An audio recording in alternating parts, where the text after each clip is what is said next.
No matter what compliance situation comes up, it can be dealt with, right? There is no government agency out there that enforces rules in dentistry that's going to make you do things right this second. You have time. Don't panic. Take your time. Do it right. Reach out to me. I can help you. I had a client years ago that had a $38,000 citation, got that dropped down to $6,000 from 38 grand. Like, we can help you. We can deal with it. They're very willing to negotiate. Don't panic. Investigations happen. Hello, everybody, and welcome to another episode of the Raving Patients Podcast. As you know, I'm your host, Dr. Len Tau. And as I begin these episodes, I want to thank my sponsors, Dental Intelligence, CallRail, and Net32 for their support, allowing me to come to your inbox every single Friday with a new episode. I also want to remind everybody about my event, Supercharge Your Dental Practice. You can go to superchargeyourdentalpractice.com and save $100 on your registration. This year's event is September 25th through 27th at Pier 66 in Fort Lauderdale, Florida. We've got 15 amazing speakers, which should be starting to be announced very shortly. So you can get your ticket at Supercharge Your Dental Practice and use the code RAVING, R-A-V-I-N-G, to save $100 on your registration. Today's episode is called Compliance Isn't Sexy, but it sure beats non-compliance. My guest is Will Gilmore from Elevate Compliance. So to read Will's bio as we begin this episode, if I can pull the paper out, Will has trained more than 80,000 dental professionals across the United States over the past 11 years. His unique approach of adding humor and a personal touch to OSHA, HIPAA, and infection control education has led to speaking on stages large and small alike. Will knows what it takes for a practice to be compliant while working with lawmakers and compliance enforcement officers to achieve the best outcomes following inspections and investigations. So please welcome to the Raving Patients Podcast, Will Gilmore. Will, thank you so much for joining me today. Hey, Len, thanks for having me. I'm excited to jump into this stuff. As you know, being on the reputation side of things, I get a lot of questions about HIPAA, so I definitely want to spend some time talking about HIPAA today, amongst other things. Yeah, let's do it. So to begin with, why don't you talk about how you help dental practices, why someone who is listening to this episode should be interested in using your services potentially? Yeah, absolutely. So thanks again for having me. First of all, it's fun to be here. So how we help dental offices is we partner with them to make sure that they understand the importance of and the benefit of being compliant with OSHA, HIPAA, and infection control regulations.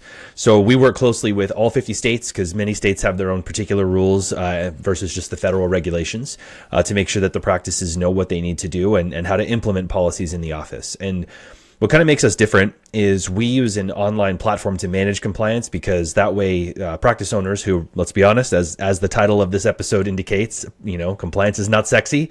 It gives them a tool that they can use to actually manage the stuff instead of just having, binders on the shelf and somebody come into the office once a year and give a really boring lecture for a few hours. And so we really like to kind of make it fun. And I actually kind of stole, so the compliance isn't sexy, but it's better than non-compliance. I kind of stole a little bit from a quote from a former attorney general who said, if you think compliance is expensive, try non-compliance. That's the quote from the old AG. So stole that one a little bit, but so we really try to bring a lot of humor and a lot of fun, a lot of stories to compliance because, just like how, when you were practicing, I'm sure you had patients on the regular say, I hate going to the dentist. I hear from dentists all the time, I hate having to do compliance. So I get it.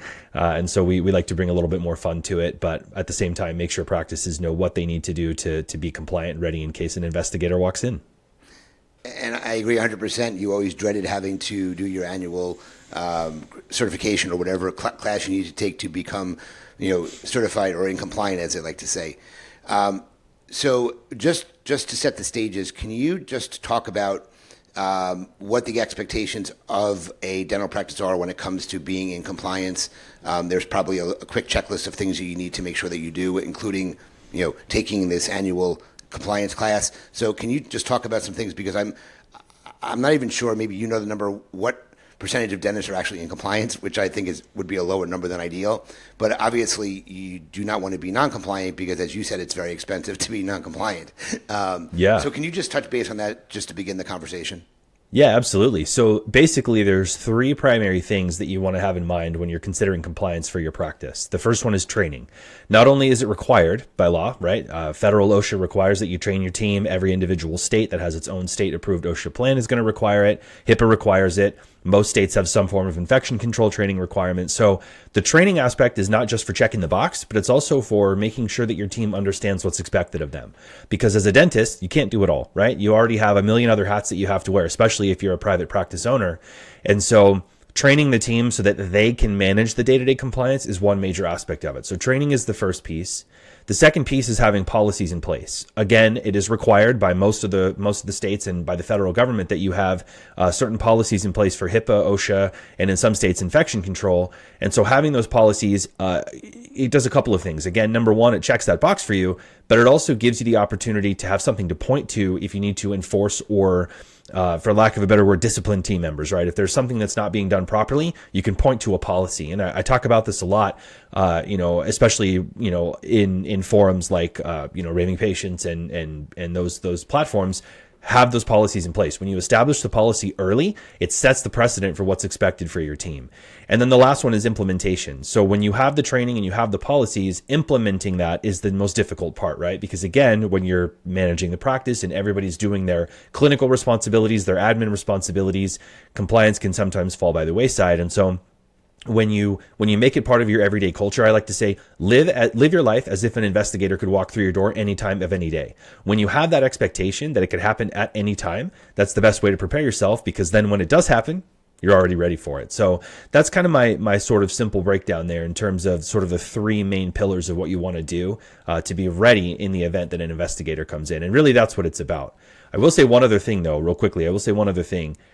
Having the investigator come in and protecting yourself against investigation is obviously, tremendously important. But reducing turnover, building patient trust, again, it fits right in line with the raving patients concept, right? Building that trust with your patients, those are two benefits that come from being compliant before you even have to worry about the investigator coming in. So there's a lot of benefit that people don't really see from compliance, because it's one of those things that historically we've always just looked at as keeping out of the government's crosshairs, which is a major important element of it. But there's a lot of other benefits that come from it too. No, I agree 100%. I love what you said about culture, because I teach culture too when you teach the culture in the office. So I want to prepare everybody to actually, when you decide you want to focus on reviews, you have to understand that your patients are going to, grade you or review you on your performance. And if you're not on your best behavior, you don't put your best foot forward, people will go online and not necessarily write nice things about it. So I agree about creating this culture in the practice. I'm all about that. And one other thing too, just to piggyback on that, one thing that can happen too, and we've seen this before, is occasionally you'll have patients who come into the office who are somewhat familiar with, say, HIPAA or OSHA regulations or infection control, any of them really. And the last thing you want is for them to call you out for something that isn't being done properly in front of other patients. So it can happen in the forums, like you said, on Google, on Yelp, or wherever. It can also happen in the office, which is super embarrassing too. And you just never want to be in a situation where that might come up. Where do you see the biggest issues relating to the compliance aspect of things? HIPAA, OSHA, and infection control are three very important things. They always say there's no such thing as the HIPAA police, okay? There are the OSHA police. They can come out and do inspections. So where do you find that practices struggle? Where do you find that where their most common problems are in the practice? Where do you find people get in trouble related to these three aspects of compliance? Yeah. So if you mean in terms of actual enforcement? Correct. Yep. Yeah. So little correction, like you said, you made the comment about there's not really HIPAA police. There aren't random HIPAA investigations. There definitely are, excuse me, there definitely are HIPAA police, but it only arises from if there's a complaint, if there's a specific issue that comes up in the practice. So usually what we find, especially in terms of HIPAA as the kind of main focus, what we usually see in terms of enforcement is a patient that feels that they've been slighted or wronged, or that their rights under HIPAA have been violated in some way, and they file a complaint with Health and Human Services, who is the HIPAA police, is what I usually say. And so when that happens, they are going to follow through. They are going to find out, was there in fact a violation of this patient's rights? Was there a breach? What happened? And so being prepared for the patient to potentially file a complaint anytime is always, going to be one of the things that should be on the forefront, right? In terms of OSHA, because as you said, they do random investigations, you can have an OSHA investigator just show up in your office and come in. Usually the more specific clinical elements are the things that the OSHA investigator is going to see. So overfilled sharps containers, for example, lack of documentation for things like spore testing, or not having your manuals up to date. It's really easy for you to buy a manual when you buy a practice, right? We bought our OSHA manual when we opened our doors. Well, that was 8 years ago, and we haven't updated it since then. We have a totally different team. Our building has grown, our patient database has grown.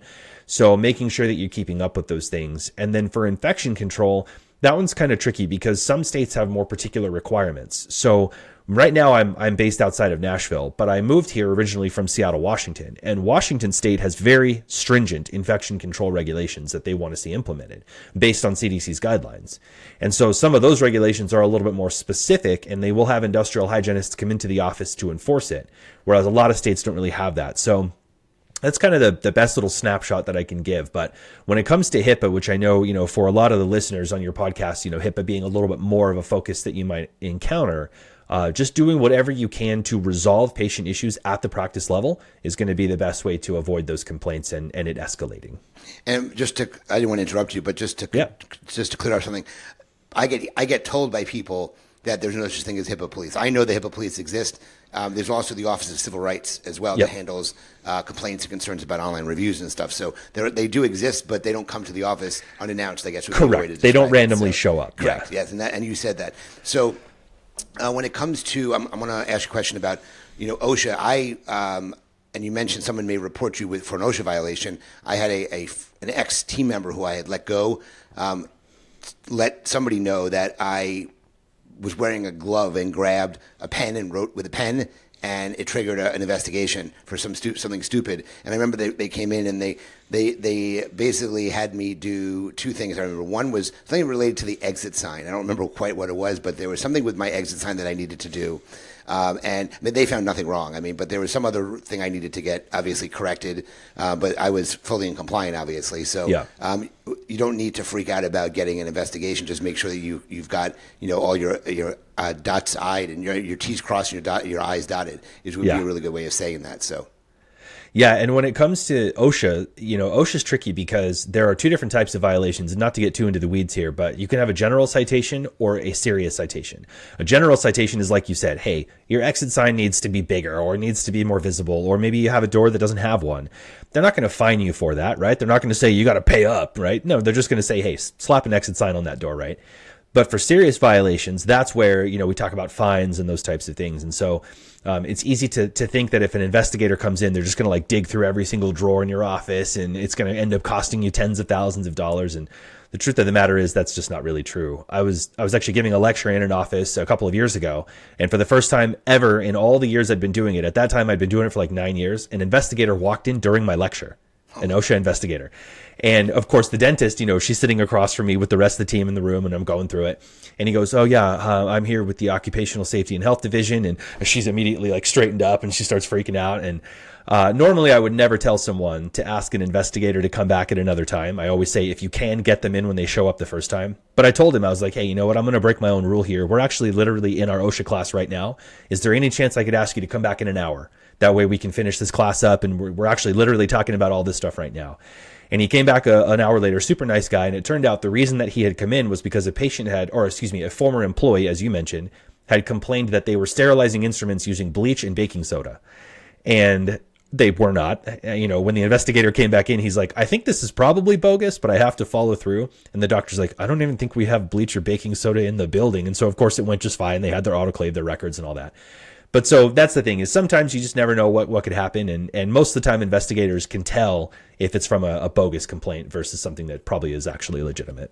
Yeah, no, I agree 100% to that. So I want to ask a couple of questions on the HIPAA side of things. So are you, I know there's many aspects of HIPAA, so do you talk to practices about responding to online reviews, or are you really focused on preventing patient data from being, held hostage or somebody accessing the data that's in a practice's PMS? Because there's different types of HIPAA that we're talking about here. So are you handling all of those things or just focused on the other side of things? Yeah, no, we focus on all of it. And so, again, my goal is to get the teams trained, have those policies implemented, and then help them with the day-to-day.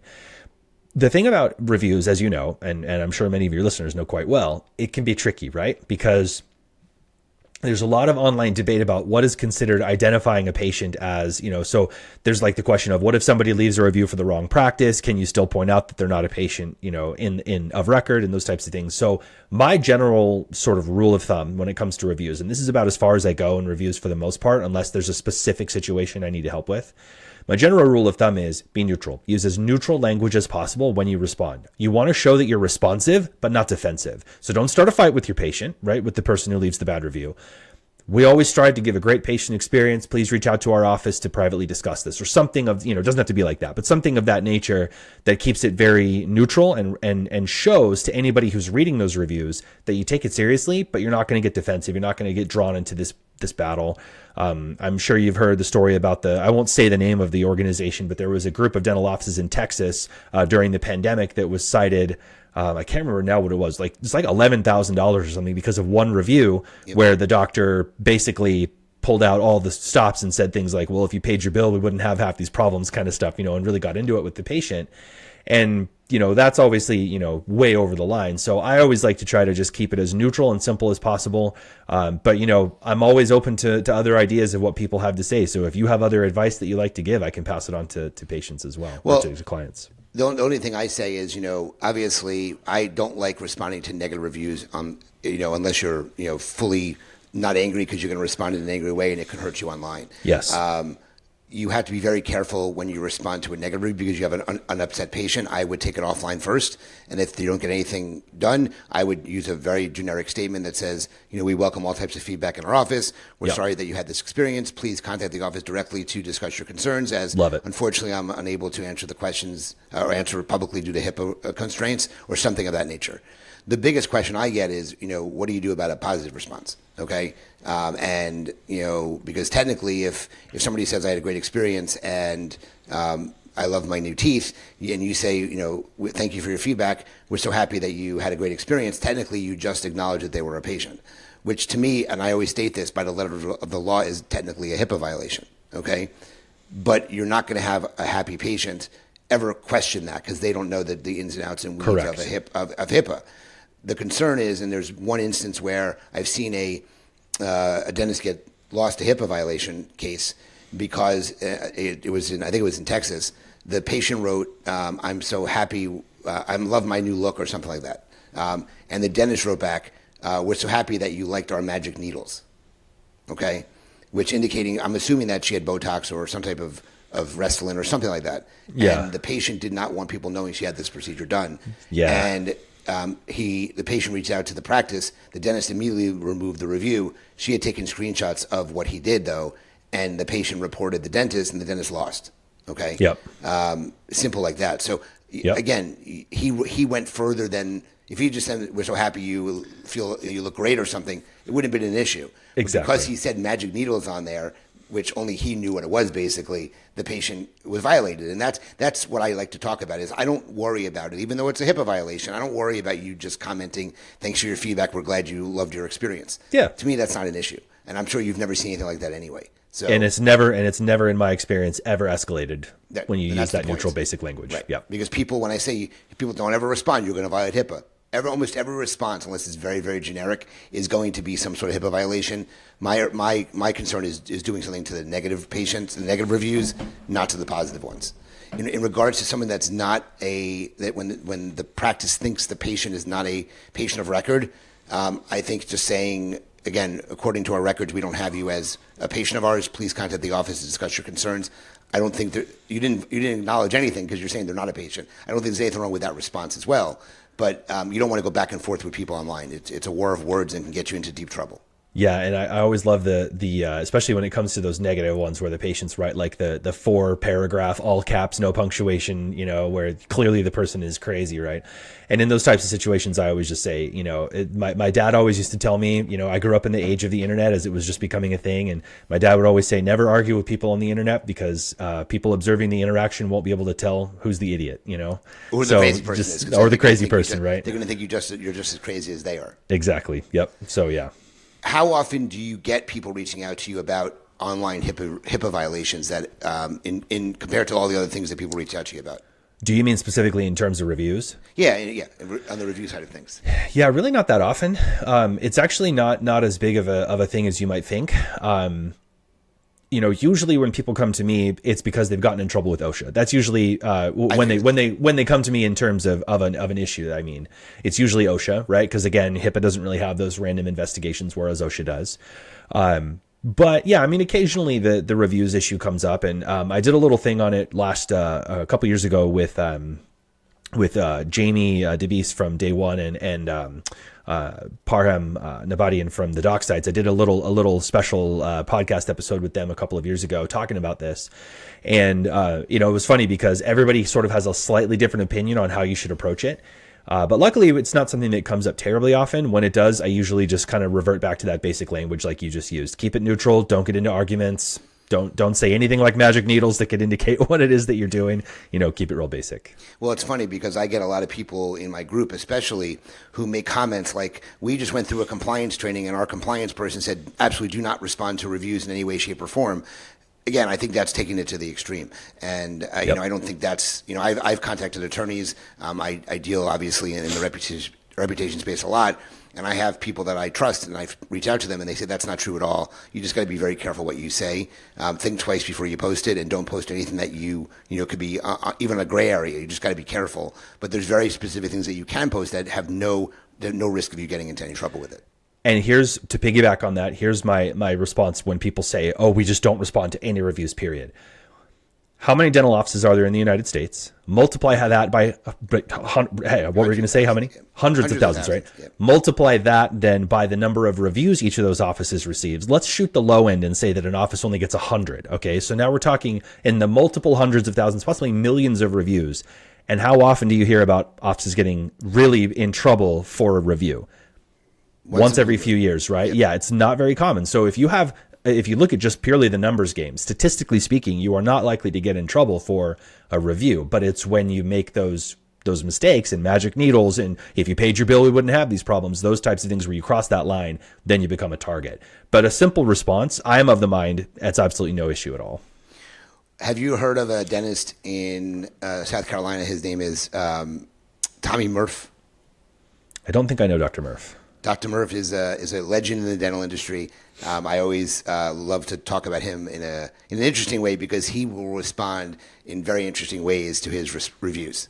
And he has a practice in Conway, South Carolina. If you look him up, you'll be able to read him.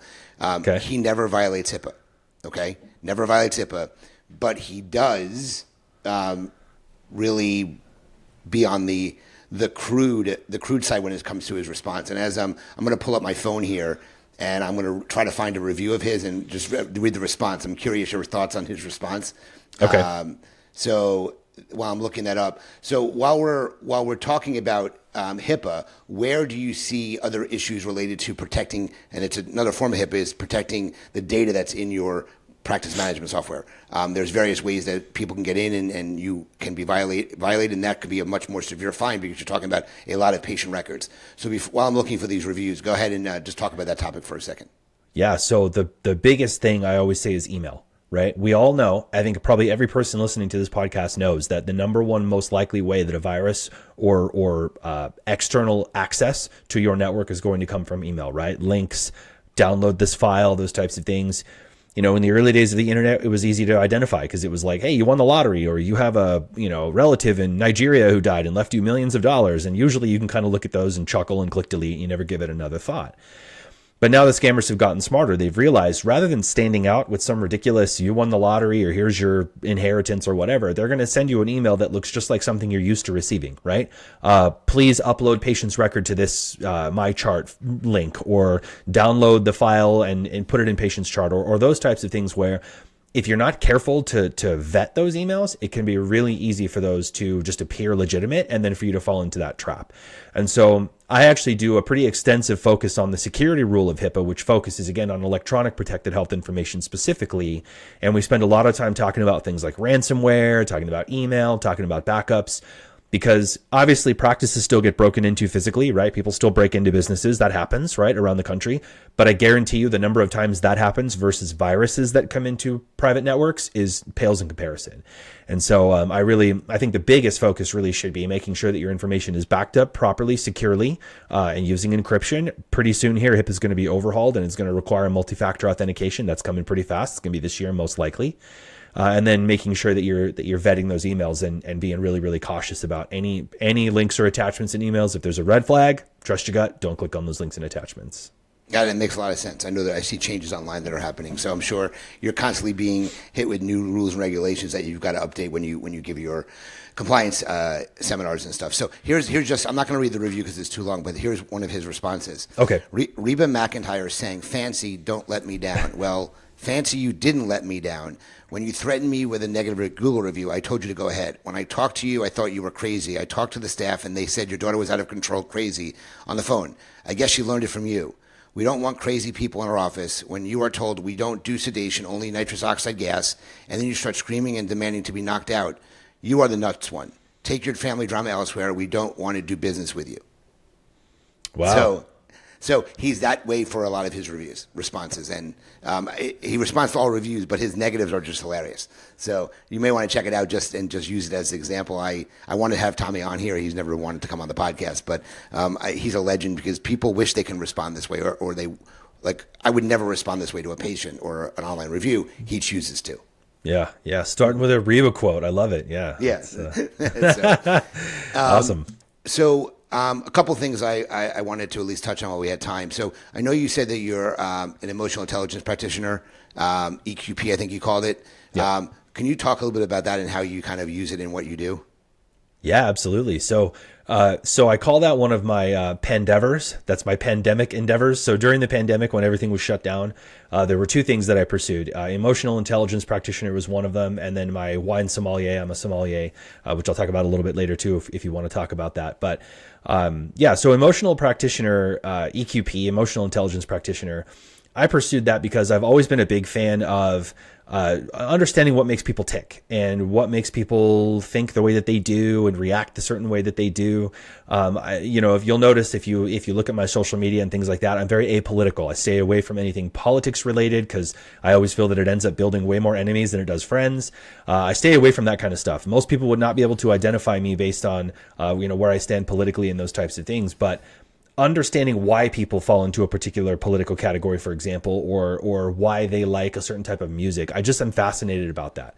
And emotional intelligence is interesting because different from, your standard emotional quotient or intelligence quotient, IQ, EQ is different because it focuses on your ability to maintain and manage your emotions. And I love that because when it comes to compliance, and this has been a great thing that I've used in my compliance training, what is one easy way for your blood pressure to rise, your face to get flushed, your fears to creep in, having an investigator show up in your office, right? But here's the thing. Most of the time when investigators come in, they're looking for subtle signs. They're looking for things like, are you acting shifty? Are you turning them away when they show up? And so, believe it or not, emotional intelligence can play a big role in how you deal with an investigator, how you deal with a citation. And so I've really found that the two are much closer than you might think, because if you can manage your emotions in the moment when the investigator's there, get them what they need, not freak out, don't let the fight or flight mode, make your brain blank out, those types of things can go a long way towards having a more positive outcome. And this is probably true. I mean, I can't speak to this as I'm not a dentist, but I would imagine that that's probably similar as a dentist, right? When patients come in and get upset about things or happy about things or whatever, being able to sort of manage those emotions and having that sort of focus on it can go a long way towards building good relationships. That's great. And you mentioned you were a sommelier. I don't drink. I especially don't drink wine because I have an allergy or just a reaction to it because as soon as I sniff it, I sneeze. So it's the tannins in the wine. The only thing Sure. I've been able to really drink. We went to California. We went to some organic wineries, and the organic wine seems to keep that down a little bit. But Okay. I have something that as soon as I sniff, my nostrils start flaring and stuff, and so I've never really acquired the taste for that. On top of that, but sommelier seems to be there are a number of people in the dental industry who are sommeliers as well. So do you want to just talk a little bit about that? Yeah. So again, that was one of my pandemic endeavors, and I've always loved wine. And so I lived in Washington State, huge wine, culture there. probably the biggest in the country next to California, of course. And so it was just awesome getting to experience it. And so during the pandemic, the Court of Master Sommeliers was doing a special, basically like prolonged program where you could do it from home. They would ship you the big kit. You do all the tastings, you learn the history, you learn about the world culture, and I just love it. So that's all right. We don't have to talk about wine anymore. If you don't drink it, that's fine. As you can see, I've got some of my favorite bottles up on the shelf back there. But yeah, big Reds guy. I don't know if you know Minal Sampat. From CE on the Beach. She does those, and she lives in Walla Walla, Washington, which is kind of the big wine place, the big mecca of wine in Washington State. So she and I always love to talk about it and sip some wine any chance we get. So yeah, as you can probably see from my two front teeth, I have a little bit of wine stain. I don't know if you can tell in the light there, but I saw that. It's permanent. It's permanent wine stain that every time I go in for my cleaning, the hygienist's like, I just cannot get this out. I'm like, it's fine. It's going to come back tomorrow anyway when I drink more. So don't even worry about it. But it's the mark of the Somm. That's good. And I see behind you there, you have are you University of Tennessee alum? Is that why? I'm not an alum, but I have always loved University of Tennessee Volunteers. I lived in Knoxville for a little while before I moved to Washington. So yeah, big Vols fan. So go Vols. Yep. That's great. So anything that we didn't talk about that you wanted to touch base on before we transfer to my lightning round Q&A? No, I think this has been great. Yeah, I mean, I think the thing that I just always like to remind people of is don't panic. No matter what it is, no matter what compliance situation comes up, it can be dealt with, right? There is no government agency out there that enforces rules in dentistry that's going to make you do things right this second. You have time. Don't panic. Take your time. Do it right. Reach out to me. I can help you.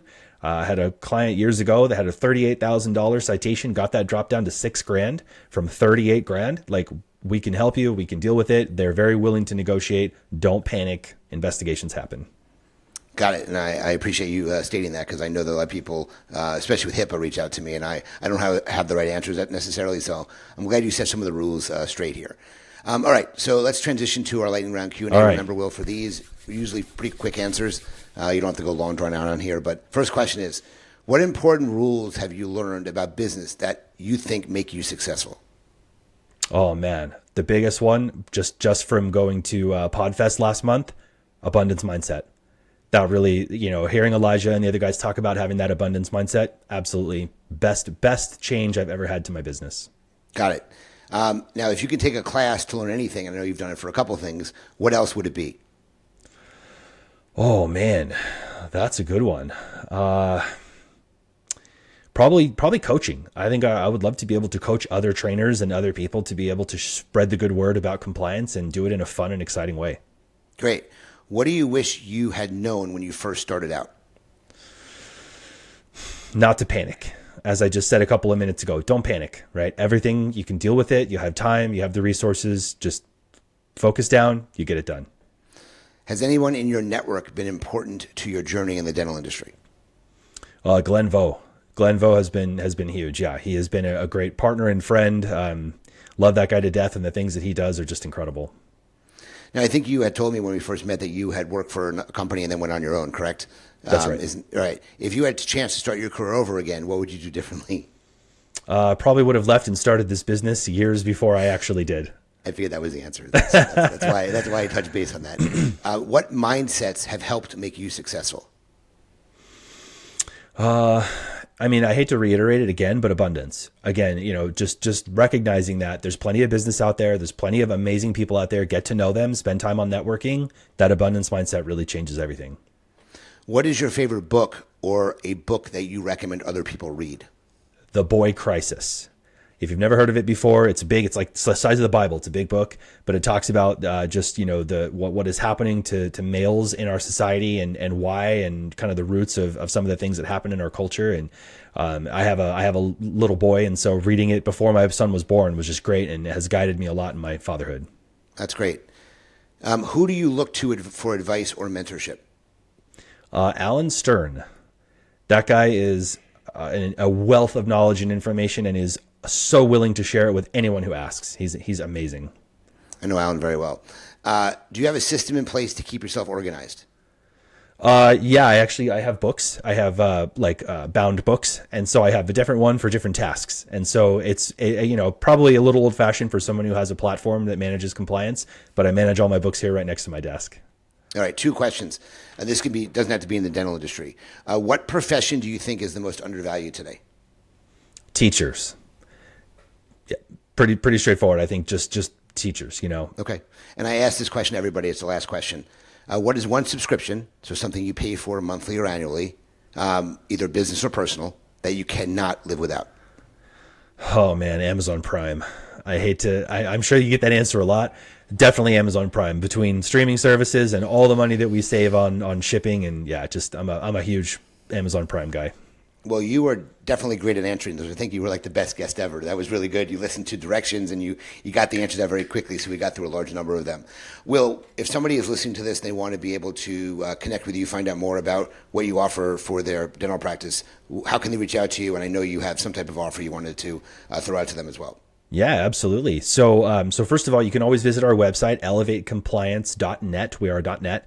You can also email me directly, will@elevatecompliance.net. And then if it's cool with you, I'm happy to give out my cell number. I actually give it out usually pretty much to anybody. Are you comfortable with me putting that out on the podcast? Sure. Okay. So it's area code 425-956-4852. Feel free to text me, call me, whatever. I love talking about anything dental related, so they can reach out to me that way. And then for anybody who finds and becomes a member of Elevate Compliance through the Raving Patients podcast, you can use code RAVING when you sign up on the platform for 15% off the first 3 months on the platform, which is just a really awesome little special that we want to do here for Len. So yeah, but that's the way to do it. Email me, text me, whatever's easiest.